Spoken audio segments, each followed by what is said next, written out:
Good evening, everybody, and welcome to another Digital Dungeon Master vodcast. And in case you don't know who I am, my name is David, and I have a very special guest with me tonight, the one and only GeoQuester. He is a Twitch personality, and he does some other stuff, runs some games. We actually played in a game about a year back that I actually had to drop out of because of everything that was going on.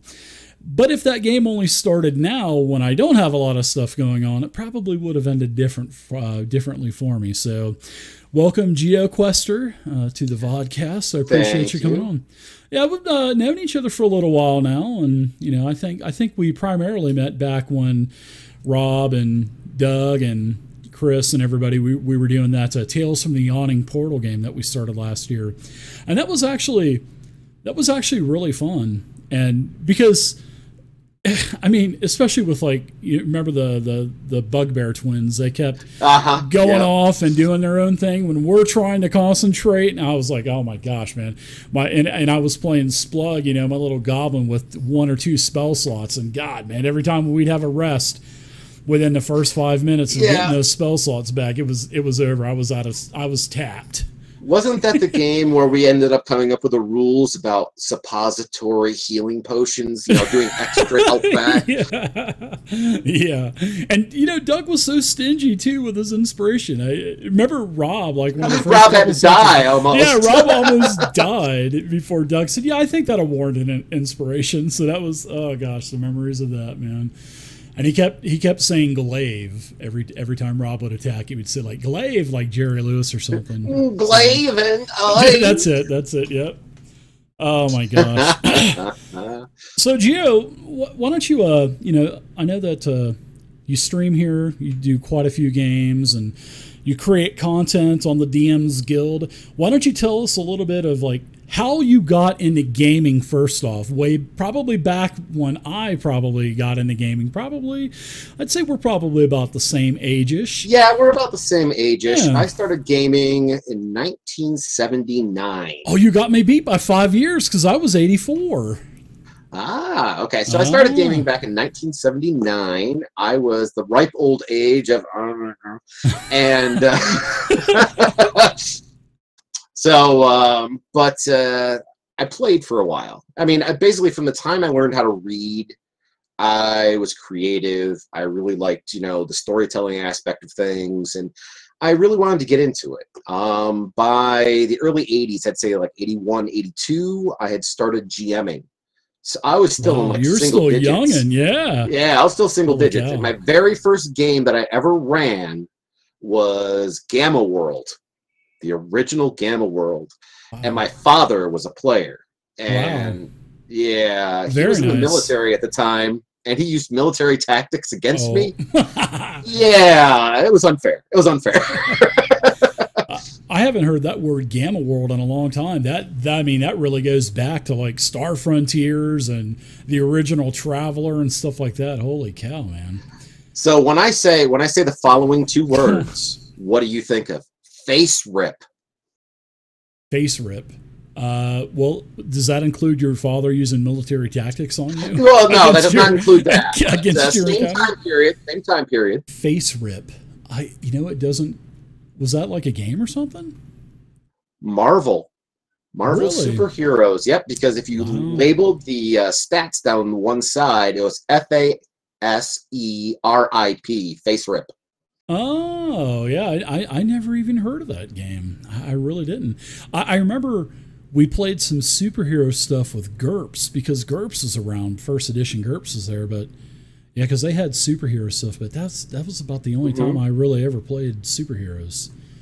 So wow, face rip. I never even heard of that. I didn't even know that. Oh yeah, I played games forever. I mean, I loved games back in the day, and I would sit there, and instead of doing my homework while I was in school, I would sit there and make maps and make monsters. Oh, yeah. I got kicked out of school because of D&D back when I was a senior. I actually got kicked out of school for skipping. That actually opened me up in the lifehood because once my dad found out 3 months later, because I kept taking the letters out of the mail and he found out about it. He just like took me over to my friend's house that I played D&D with, and he says, "Welcome to life, bud." And he handed me an envelope full of money, and that was it. And I didn't, and then I didn't. Of course, you couldn't get away with that nowadays, but yeah, that was when I was 15 years old, man. Next day, I was on a Greyhound bus to Daytona Beach, sleeping under the pier for the first night. That was crazy times, but it made me appreciate life a lot more. So, but I didn't talk to my parents for about till I was like almost 19 or so. So it was like 4 years. They didn't know if I was dead or alive or what. But well, you live and learn, man. Oh, but to talk about getting into D&D at such a young age, I actually had a problem reading, and my son did as well. But whenever I found out about Dungeons and Dragons, when I started reading about dragons and paladins and cavaliers and reading Dragon magazine and Dungeon magazine, man, my reading picked up. I mean, and just exploded because of all of these big words. When you're reading, science and that's crap you don't care about. But when you're reading about something that's going to, breathe fire on you or slashing swords, and man, I learned how to read so well at that point. But yeah, and my son did as well. How many new skills has D&D brought to you? I mean, I now know audio, visual, Photoshop, all the rest of these things. Yeah, I was totally oblivious when I first got into streaming 5 years ago. I didn't know what Twitch was. I didn't even know that there were live chats, and in one of my first 3 games, my son, you could hear my son say, "Dad, are you going to answer these people that are asking you questions?" And I'm like, I didn't even know. So he just told me to hit this start streaming button here on OBS, and I've been using it ever since. But yeah, I didn't know how to do anything. And, the little bit of Photoshop skills that I have now with the overlay is nothing. Well, yeah, but I will say that I've learned leaps and bounds since when I first started. So, yeah. Oh, yeah. There's so much I've learned since I started. And then by the time... You have to learn, man. You have to do it. I mean, by the time, what was it, about the year 2000 rolled around, that's when I started getting into online gaming. And at the time, I used, Web RPG is what I was using. So, I had gotten into online gaming well before that, but I really was in at that point. Yeah. And it just took off from there. And I've been no looking back ever since. Yeah, when we played in the same game with the same players, the same 5 of us from 84 till about 98 or so, when everybody started getting older, and then the last few of us, we started playing EverQuest when it came out. We were playing Diablo, and then EverQuest came out, and we were just in awe. We didn't have to roll dice anymore and look up rules, but after 6 months, we were saying, "Wow, man, we miss this." And then World of Warcraft came out, and it was just all over by then. I mean, we were just hooked on, on WoW crack, and oh man. But yeah, I got back into it about 5 years. I've always kept up with D&D, and I always bought books and stuff, but I really got back into it about 5 years ago when Neverwinter Online came out. And then that's when I met Vay and Chili, and my son played, and then nobody wanted to DM, so I'm like, okay, I'll take one for the team. I at least understand Classic, so we played Classic to begin with, even though D&D Next was out and I was reading about it. But yeah, that's how I got back into it. And when my son said, "Hey, Dad, there's 50 people asking you questions about the game," and I'm like, I didn't even know. So, man. Oh, my oldest boy plays. He's 18. We call him Geo Junior in our Discord, and he's played in a number of my stream games and stuff. But he's amazing. I mean, I've been designing games since 2001, and he was just a little guy at the time. In his little bouncer chair, I'd put it on my desk next to my monitor, give him a bottle with one hand while I'm writing with the other. Nice. And it just took off with him ever since. Wow. Oh, yeah.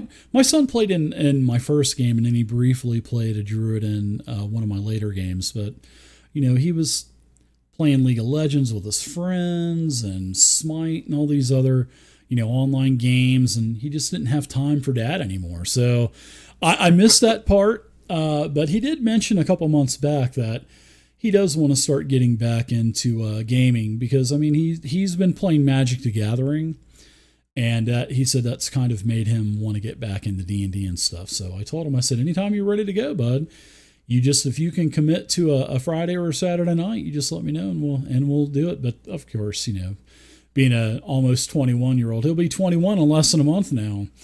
And, he just haven't heard anything yet back since. So, but you said that you mentioned that you had been designing games. So how did that start?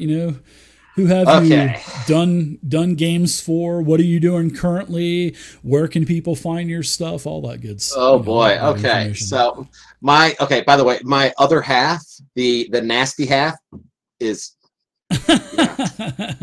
this is the Susie Q. For those of you who don't know the Mistress of Dorkness, there's Susie Q. The other half of GeoQuester Gaming. She's a smart half.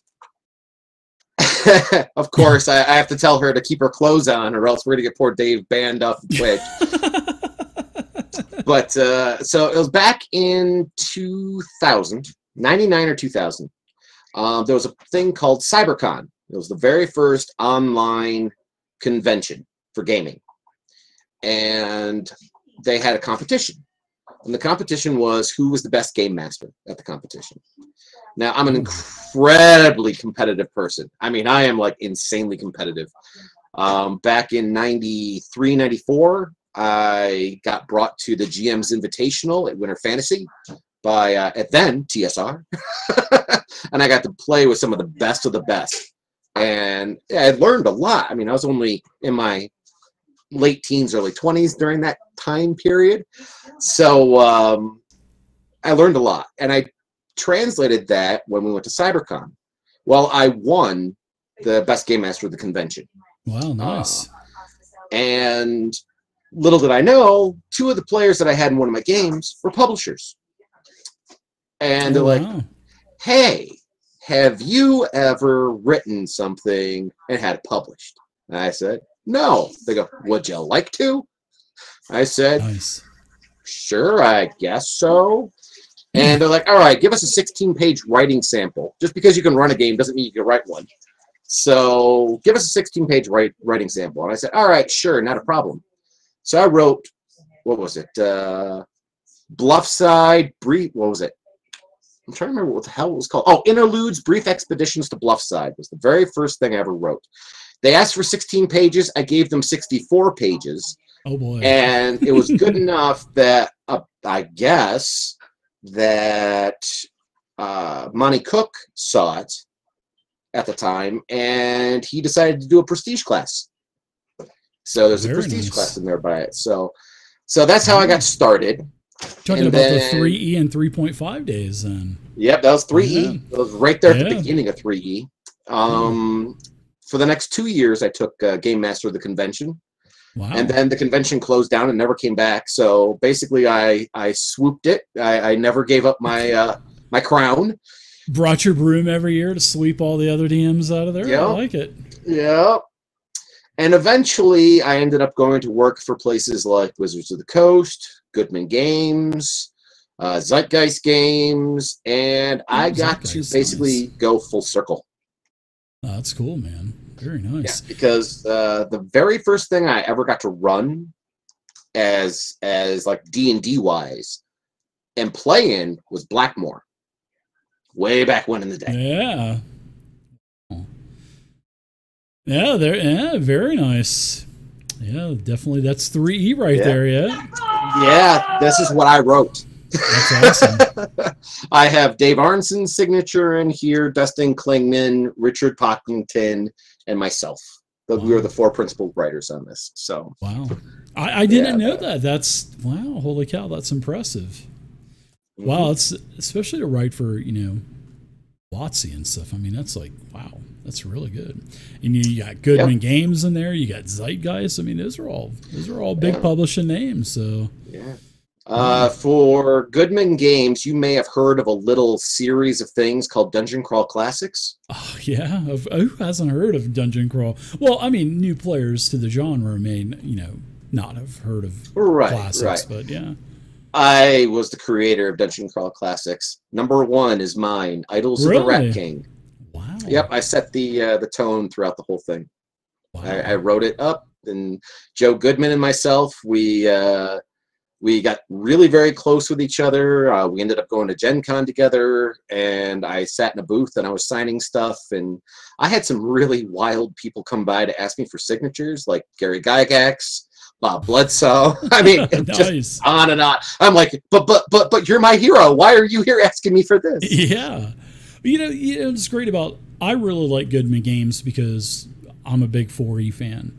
And they were about the only company out there that actually had the license to create 4th edition content. Goodman Games was. And so it was really nice to be able to grab that up. But it's always nice to see Goodman Games, and I know that they have their own rule set now as well. So, what is that done? Is it based off of the Dungeon Crawl Classics? Yeah, that's what I thought it was. Yeah.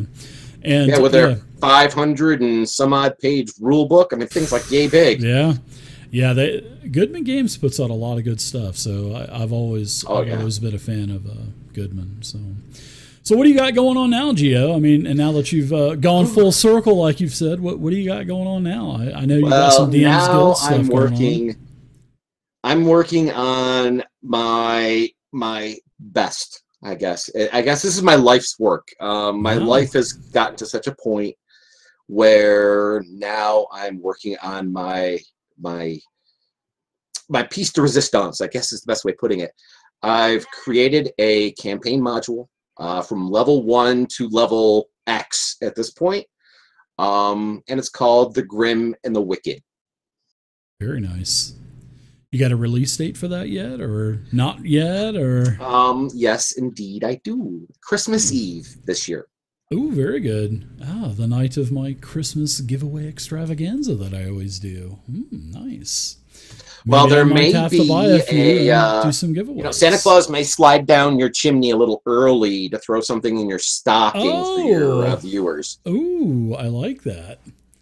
Ooh, listen to that, kiddies. So, is this going to be an entire campaign setting? Something like maybe something like from a Savage Worlds? Is it going to be for 5e? It's going to be for 5e. Okay, cool. And it is going to be put on the DM's Guild. It is utilizing Forgotten Realms. Nice. But it's utilizing a part of Forgotten Realms that hasn't really been touched since 2nd edition. Please no Sword Coast, Geo. No Sword Coast. Good. Think a little colder. Ooh, are you talking about north of like 10 towns? Possibly. We're talking Silvermarches. Oh, wow. That's on the eastern side, if I'm not mistaken, of the Forgotten Realms map. Yeah. By Winter it is stuff, right along the edge of the Honor Rock, the western edge of Honor Rock. So it'd still be considered quote Central, Sword Coast, but it's not. Yeah, it's like central part of the large Faerun map. So very nice, man. I like that. I wish that Wizards would stop being so conservative and get out of the Sword Coast and do more from, they have a 3,000 mile landmass. It's the size of the United States to Forgotten Realms. So, I was really happy when they came out with Chult. And I was like, awesome. Right. This is great. Are we going to hit Karatur? What about Zakara? Yeah. What about all these other places? No. Yeah. How about Mystica? For God's sake, we got what? Like 2 things back in 2nd edition for that? Yeah. Yeah. So it was nice to see Chult, like you said, but now, they're going back into Waterdeep and Undermountain, which I'm okay with because Undermountain holds a special place in my heart because that's where basically our campaign ended, and we spent literally 2 years in Undermountain. That's the first time I ever saw Gith Yankees. That's the first time I ever saw Beholders and a Draco Lich and first time running from monsters, and we had rooms and rooms of treasure because we couldn't find a way out. And yeah, that's probably the funnest time that I ever had. And we were all in our, I'd say mid-teens, mid-level 15, and then we ended up being over level 30 by the time we were done. It was just amazing. I had, let me see. I was in my late college years, and it was one of probably my largest groups of people that I got to play with. But I ran Undermountain for 15 people at the box same set? time. Oh my God, 15 people. That had to have been a train wreck, man, especially for combat and stuff. And believe it or not, I'm a hell of a lot different at my home game than I am in my stream games. Oh yeah. I don't sit down in my home game. I rarely have a book open anywhere nearby me. And I tell a story. I'm very animated. I get into it. Like, I get to the point where I shake people, you know. I physically just walk over and start shaking them. You know, I turn the lights on and off. I change music. I do all sorts of weird crap to people. And that reminds me of a Gen Con. But I'll tell you about that in a second. But we had a huge group, and you'd think that with 15 people sitting around a table, I mean, laying on the floor, you know, kind of lounging out of windows, you know, the whole nine yards, that it'd be chaotic. It wasn't. Everything was nice and smooth for the most part. But, oh, yeah. That's awesome, man. Yeah, we would only have about 5, but we would also go over to another guy's place that he worked out at NASA. Him and his friend Mark and Roger. We would go over there, but they had so much house rule stuff going on. It was crazy, and plus they were a lot more technical, and yeah, it was more like we were more like playing almost like a 4E.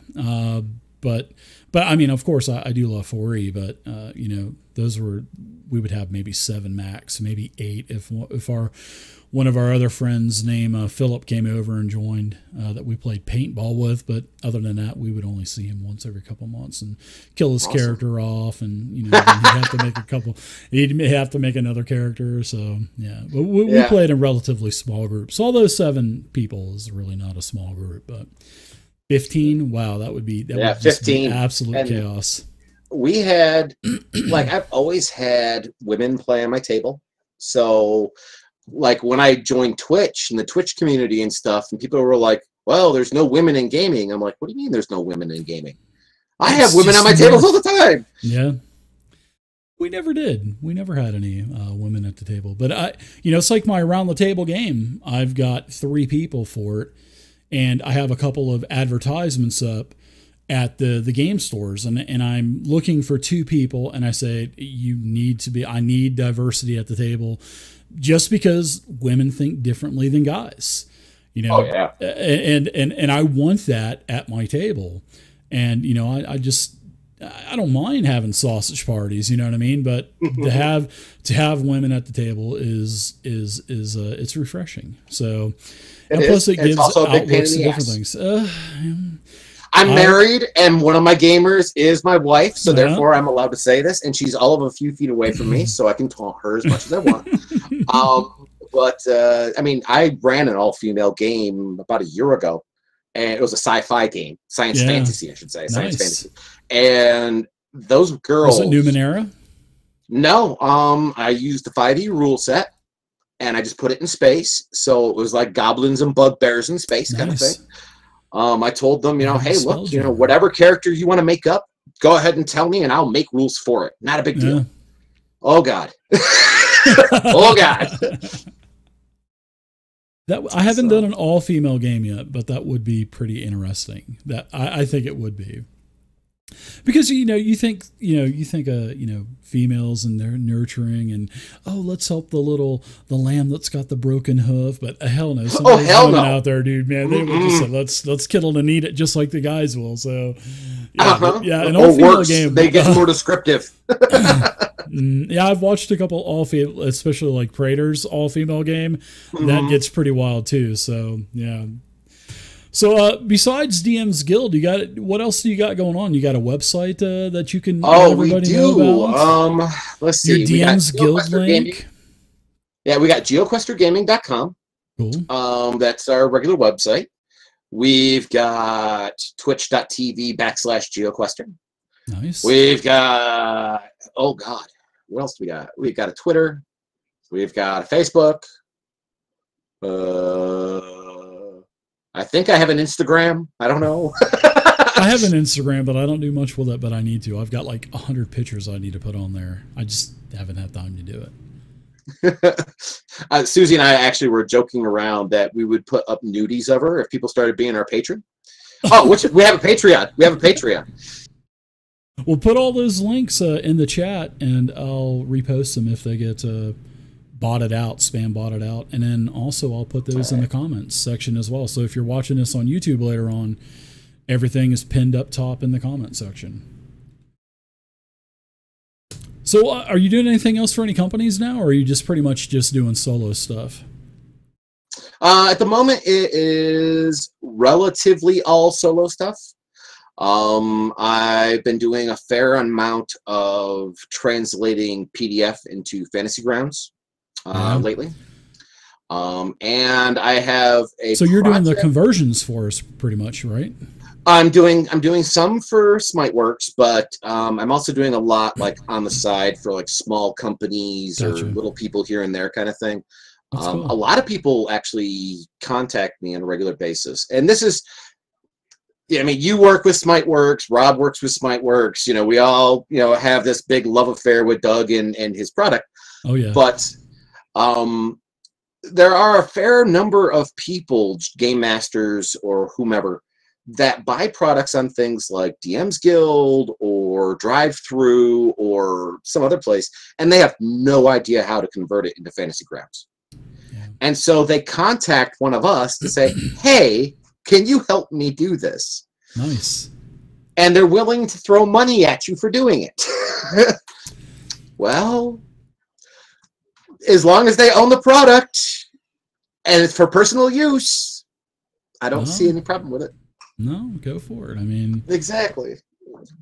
So Fantasy Grounds makes everything so easy as well. You know, and as people use Fantasy Grounds, I use it. I know you use it. Rob, everybody uses Fantasy Grounds that I'm associated with and that I talk to. And man, it just makes life so easy for you because of the automation.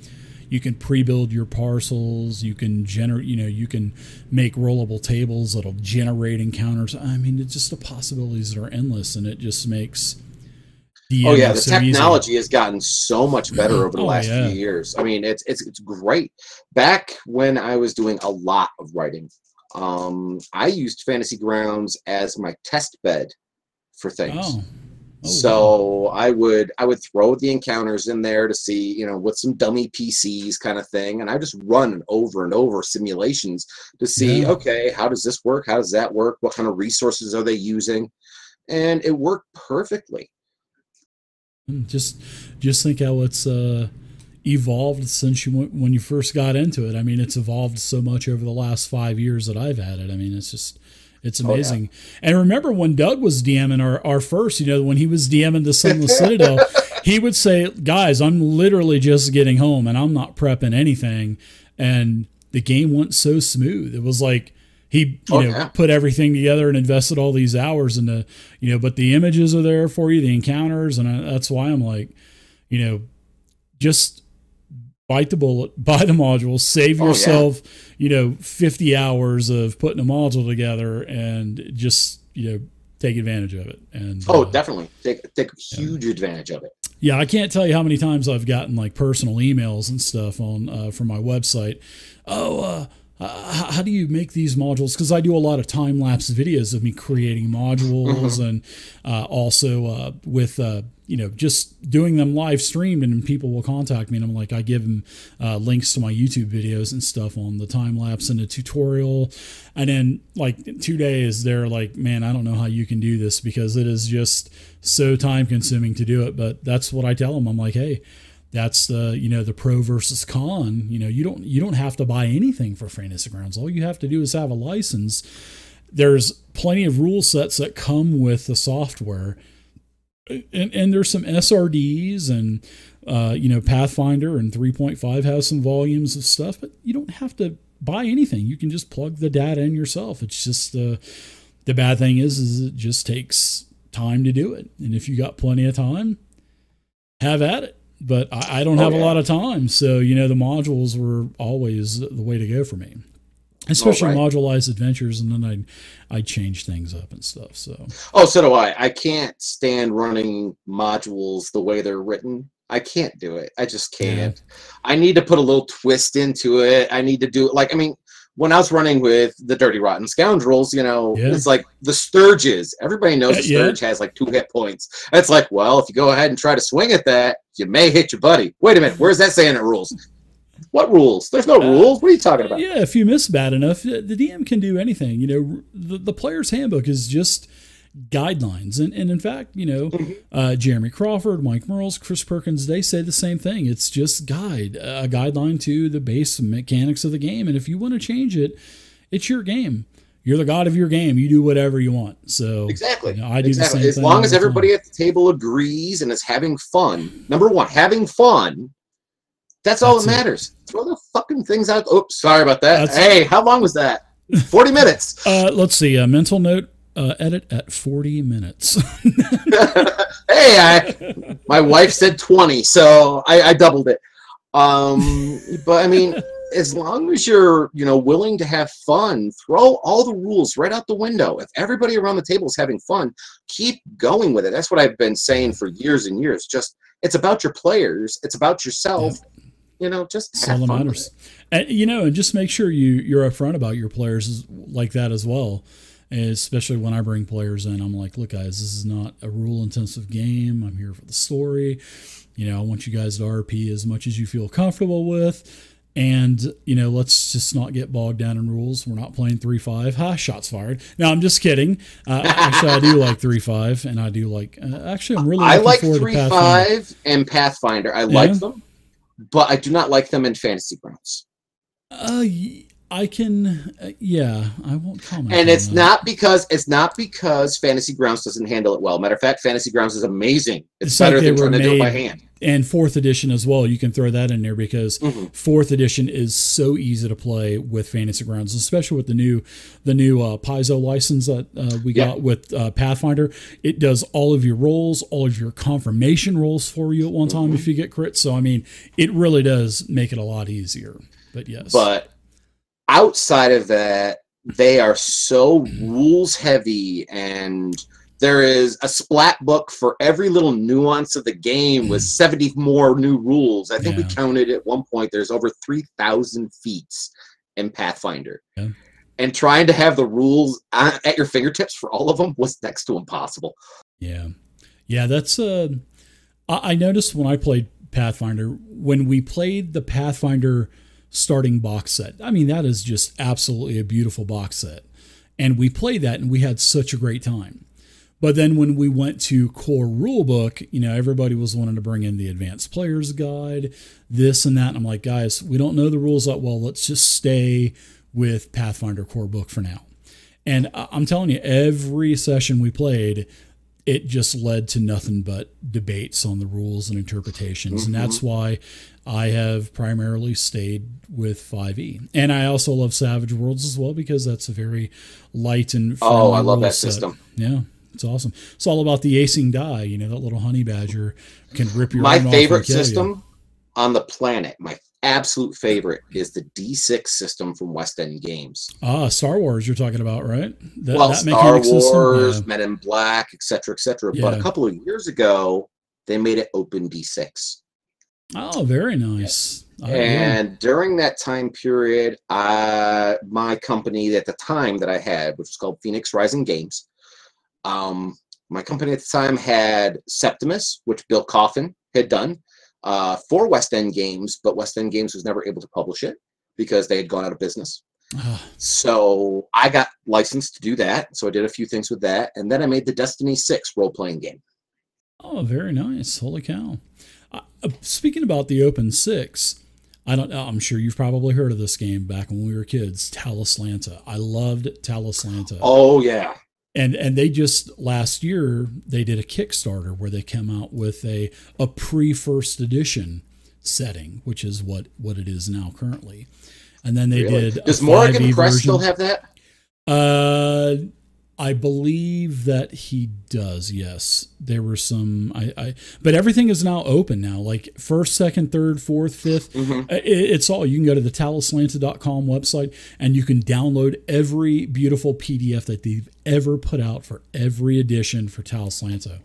And that was Wizards of the Coast that did that, by the way. They did the D20 version of it, yeah. Well, no. Wizards of the Coast had it before Morrigan Press did, and before they bought the license to Dungeons & Dragons from TSR when they were going bankrupt. They had Talislantia, and then they did Magic. Yeah. Then they went and took their Magic money and went and bought D&D. Yeah, man. You know, I don't think there's ever been any numbers on how much they actually paid for the D&D name. 3.x. That's the numbers that were kicking around Steve Jackson and White Wolf at the time was 3.x. Wow. If I only hit the Powerball, you couldn't buy D&D now, even for. Oh no! I don't even think you could even buy it for $250 million. I don't even think you could even buy it for that. No, I mean now it's in Hasbro's hands now, so you're never going to touch it. Yeah, never. You'll never see it again. So. Yeah, they would rather have it go rot on a shelf somewhere collecting dust before they would ever sell it. And they do that with the old editions, and I don't like that. I wish they would still continue to, like what TSR did. They still put stuff out for Classic, still put stuff out for First Edition until like 2000. So and then when 3 came out, when Wizards of the Coast got it, when they put it out, they were still trickling out 2E stuff. And a couple of Hollow World, I think a couple of classic Hollow World products too. Hollow World. That Hollow World and Greyhawk are my favorite settings, and I love the story. So if you like Greyhawk, if you're a fan of Greyhawk, of course you know what Blackmore is. Yes. There is something that I'm working on. I can't say much of anything because of non-disclosure agreements. Whoa, spoilers!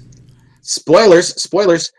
There is something coming that may involve a swamp of a dark color.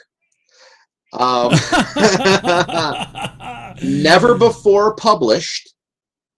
Only ever seen by 4 human beings from 1972, which I have in my hot little hands. Nice. And the people in Discord know I have been absent for the last 3 weeks because I have been working. Oh, very nice. So, there you go. That's it. Nice tease, man. I love it. Yeah. A little bit of something there. Also, people would know who watched my stream in the last 3 weeks. What have I been calling myself, ladies and gentlemen? Yes, the Renaissance man of role-playing games. So there's something coming. Nice. So why don't you tell us a little bit about the games that you're running now? You said you're running 4 kind of every 2 weeks. I run, give or take, about 4 to 5 games a week. I run, let's see, on Better Sundays. On Sundays I run one-shots. They could be Pathfinder, they could be D&D, they could be GURPS, they could be, you name it, I'll run it. I don't care. I love games and I love to run games. I'm so much more than a dungeon master. I'm a game master. Like Dave, you are a game master. You run more than one system. That's a game master. That's not a dungeon master. No, I like that. I like that. That has a ring to it. Yeah. So you're the digital GM, not DM. That means I got to rebrand everything. Well, anyway, so continuing on before you have to go rebrand. So that Sundays are one-shots. Damn you, Geo. Up until recently, I was running Dragon Mountain. Remember 2nd edition Dragon Mountain? Oh yeah. Wow. I converted that to 5th edition. Very nice. No, it was not very nice. Didn't convert well. No, entirely different monster at this point. The players don't go that way anymore, so it's like, okay, that didn't work. So I have recently just dropped that game. But I run 2 different games on Thursdays. One in the morning, which is The Sundering, the original 5th edition campaign. Yeah. One in the evening, which is Out of the Abyss. And then on Fridays, I run in the afternoon for my Europeans. I run Tomb of Annihilation. And then in the evenings, Dreams of the Red Wizards. Oh, something out of Thay, maybe? Yeah. Well, no. Dreams of the Red or? Wizards is the second big campaign that came out during D&D Next. Oh, you're talking about Dead and Thay, the original Dead and Thay, Dead and right? Thay, yeah, and gotcha. the other, and those gotcha. other 2 or 3 of them. Yep. Yep. And where it started then- off Prelude with Encounters, D&D Encounters, Yep. back when it was called Yep. that. Yep, gotcha. Yeah, nice. It's a little bit of converting there because of D&D Next. Oh, a little bit. Just a because there were little no bit. skill checks or anything like that. Monsters were level based, and I did Ghost of Dragon Spear Castle, so I know exactly what you're talking about. But I like doing it though; it was fun. Oh yeah, and it's really fatal. Yeah. Really fatal. Yeah. I mean, the encounters, of course, are not balanced the way they are balanced now because it was a test. You know, it's like, hey, let's throw the wildest, craziest crap at people and let's go for it. But the thing is, I know that because I have 6 players in the game, I can throw the encounter as written at them. And sure, they'll be holding on by the skin of their teeth, but they'll make it through mostly. Yeah. Some of those creatures were a little bit lower level than what the challenge ratings are now. So I know exactly, especially when you start talking about like the invisible stalker, the Rakshasa, stuff like that, especially the Rakshasa. Mm-hmm. You know, it was, I think, level 7 or level 8 in Next. And then it ends up being like challenge rating 15. And I'm like, screw it. It's 5e. My players can handle it. So they did. And then let's see, the longest running campaign that I've been running at the moment has been going on for 8 months, and that's on Saturdays. And we call it Legacy Dungeons and Dragons. Unintentionally, from the beginning of history from Dungeons and Dragons, there have been individual modules that had absolutely no sequels to them. Yeah, and you can put it anywhere on the map is where they would put it, where they would say in the introduction. Yeah, you can put it anywhere on the map. Yeah, put it anywhere on the map. But they have a plot line that actually you can trace from level to level to level and module to module that all matches from everywhere from basic all the way through 5th. Yeah. So I found all those modules. I converted all those modules to 5th edition. And now it is this long-running game that goes through it as they're chasing down what's going on. That's awesome, man. So it sounds like you are definitely busy. So why don't we, it's already 50 after, man. How, time flies when you're having fun. So why don't we, let's take a couple of questions from the viewers. And thanks everybody for hanging out with us. And if you guys have any questions for Geo, please feel free to ask free. Ask because we're going to be heading out here in a little bit. I don't want to keep Geo going. I know he's got a lot of top secret information that he can't give out, but hopefully I'll be able to divulge some. No, I'm just kidding. But ask now, guys, or forever hold your peace. And well, while they're asking questions, I'll pull up a little graphic and I'll just throw it up on the screen here. So give me a second. Nice. Uh-oh, the old screen share is incoming. Maybe. Did anybody ever tell you like Jesse the Body Ventura? No. The old WWF wrestler? Oh, God. You mean Jesse the Mind Ventura since he became governor. The conspiracy theorist now, too, yeah. Oh, is he really? Yeah, he's done a couple of shows on like the History Channel and stuff. But I mean, you really can't. You got to take the History Channel nowadays with a grain of salt. So, oh, nice! Coming Christmas Eve 2018. Nice. Yep, Grim and the Wicked, which we are currently playtesting. We have just gotten through our first playtest packet, so we're going back Friday. Very nice. There we go. Like the art. Did you do the art? I can't draw a stick figure. Neither can I. I just did the layout. That's a pre-purchased piece of artwork from elsewhere. I don't have the names right in front of me, or else I'd tell you who the artist was. But it's a pre-purchased piece. I'm not seeing any questions. There's plenty of people in the chat. Come on, guys. You guys got to have some questions for Geo. Jorg, of course, is one of my players. Let me see who else is in there. I'm sure a lot of my players are sitting here waiting for some sort of stuff. Chief is saying sexual tyrannosaurus, whatever that means. I don't know what a sexual tyrannosaurus is, unless you're talking about Susie Q. In that case, yes, yes, she is. Challenge rating 27. So if you want to go ahead and put your links in chat to your DMs Guild page, to your website, Twitter, okay. Facebook. Right. Well, actually, plenty of my. I saw that Bana was doing a bunch of that for me as well. So thank you very much for that, Bana. Yeah. So I don't see any questions. So Gio, I'm not going to keep you, man. I totally appreciate having you on, and I've been wanting to do this for a long time now. And it was actually nice to see you. I've been hearing the voice for the last year or so, but it's nice to put the face to the voice now. And every time this is one of the rare opportunities that somebody's gotten to see me on stream. I'm a father of 4, honored. So, and Susie and I don't wear pants while we stream. So, we can't do that on camera. As Susie's over here dancing around saying no pants, buck naked. So. We've all been there, so yeah. Actually, we do have a question from Anja. He's asking, what project are you the most proud of? What project am I the most proud of? Honestly, it would have to be the Redwood Scar. The Redwood Scar was done for 3.5.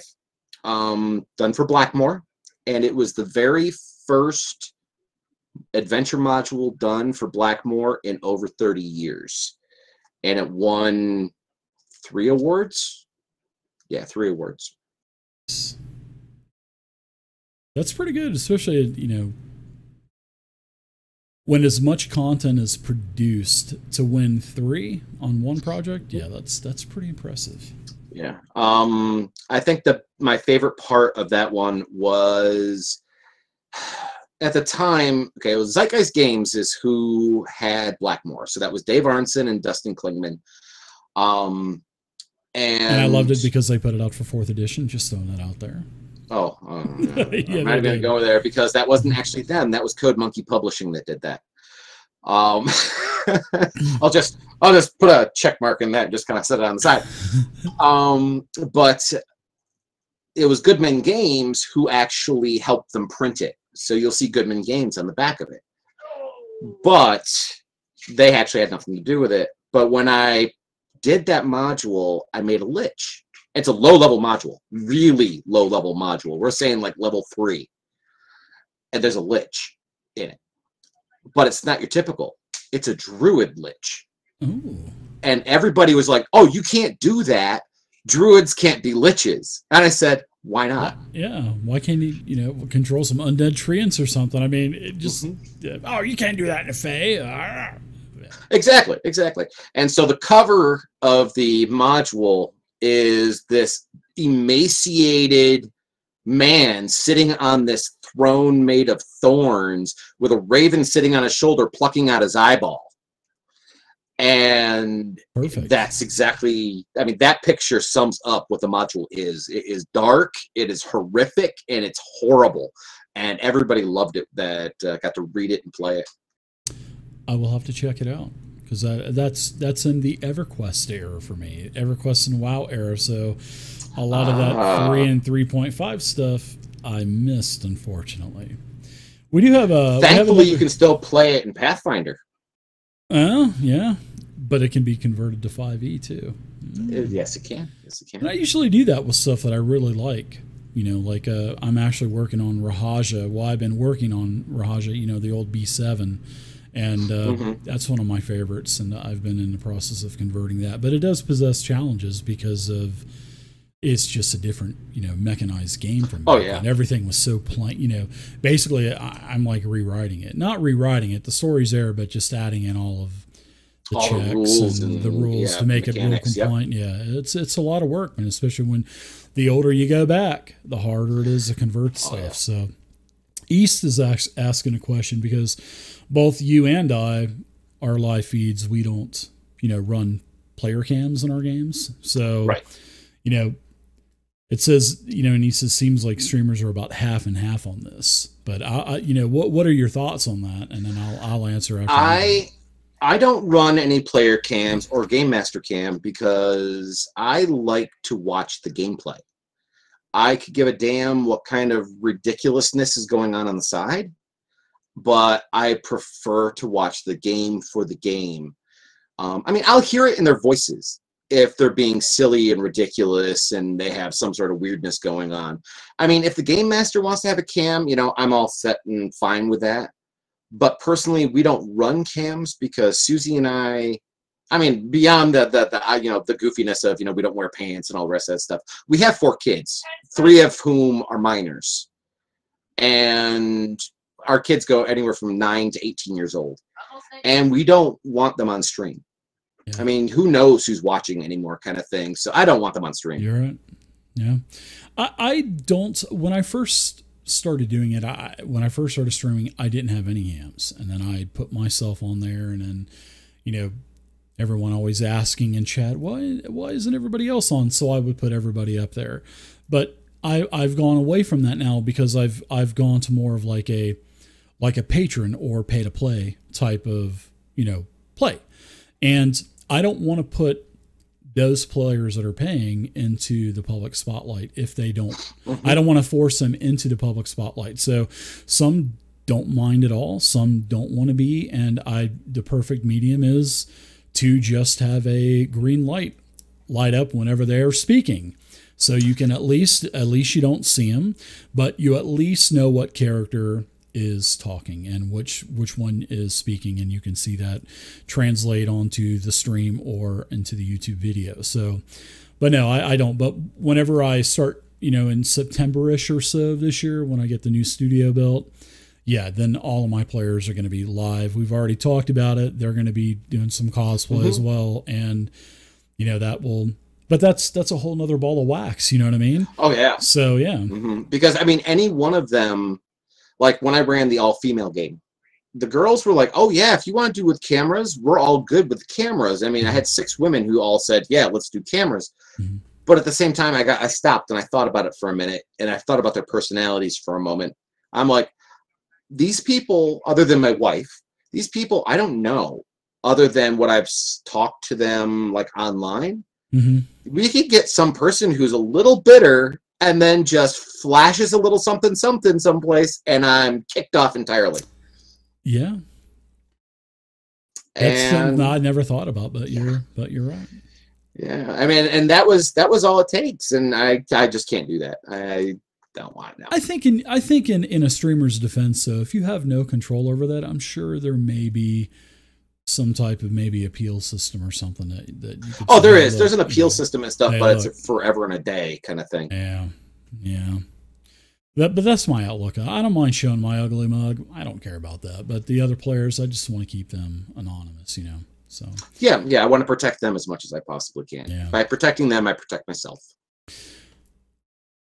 I don't want to keep you any longer, Gio. I totally appreciate you being on here, man. It's really, like I said, man, it's really nice to put the face with the voice and to, actually get into a little bit more detail and have a little bit more of an in-depth conversation with you. And I totally appreciate you taking your time out and coming on. And I totally appreciate it, man. We'll get to, well, thank you. We'll get all your links out there and all that good stuff. And if you want to go ahead and plug your stuff one more time, go for it.